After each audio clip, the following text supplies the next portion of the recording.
હવે જે સમાચાર વિગતવાર. મૈદરપુરા વિસ્તારમાં હેવમોર મોબાઈલની દુકાનમાં ચોરીની ઘટના બની હતી.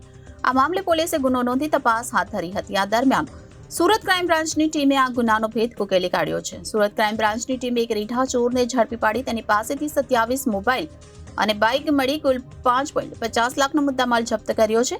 કામ ધંધો કરતો ન હોય અને નાણાકીય જરૂરિયાત પૂરી કરવા માટે મોબાઈલ ચોરી કરી હતી.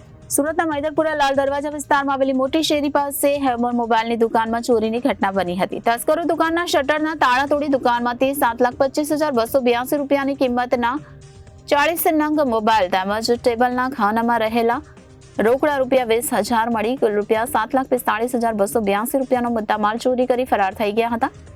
આ મામલે મૈદરપુરા પોલીસ મથકમાં ગુનો નોંધાયો હતો. આ દરમિયાન સુરત ક્રાઇમ બ્રાન્ચની ટીમે આ ગુનાનો ભેદ ઉકેલી કાઢ્યો છે. પોલીસે પાંડેસરા વિસ્તારમાંથી આરોપી પ્રેમ લુકમાન મંડળની ધરપકડ કરી હતી.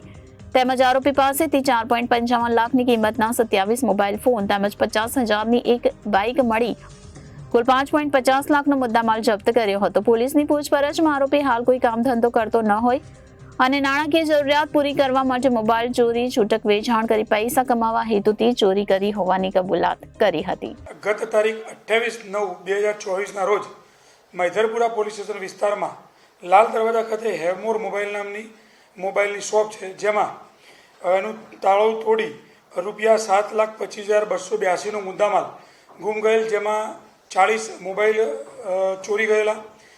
એની બાતમી આધારે અને સીસીટીવી ફૂટેજના આધારે આજ રોજ 2 તારીખના રોજ આરોપી પ્રેમ ઉર્ફે માસૂમ લુકમાન મંડળ ઉંમર વર્ષ 28 રહે પાંડેસરાવનો અને ક્રાઇમ બ્રાન્ચની ટીમે પકડી પાડેલ છે. જે આરોપી મૂળ પશ્ચિમ બંગાળનો રહેવાસી છે. એ અગાઉ પણ ચોરી કરવાની ટેવવાળો આરોપી છે.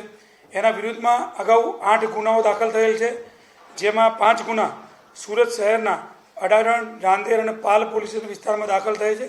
આ આરોપીના વિરુદ્ધમાં મહારાષ્ટ્ર રાજ્યમાં 3 ગુના અલગ અલગ પોલીસમાં દાખલ થયેલ છે અને આ આરોપી એકવાર અગાઉ પાસામાં પણ જઈ ચૂકેલો છે. એની પાસેથી અત્યારે અમે 5,05,000 રૂપિયાનો મુદ્દામાલ કબજે કર્યો છે, જેમાં 27 મોબાઈલ અને એક મોટરસાયકલ છે. આરોપીને અટક કરી મૈદરપુરા પોલીસ સ્ટેશનને વધુ તપાસ અર્થે સુપ્રત કરવામાં આવેલ છે. Bureau report Janadesh news, Surat.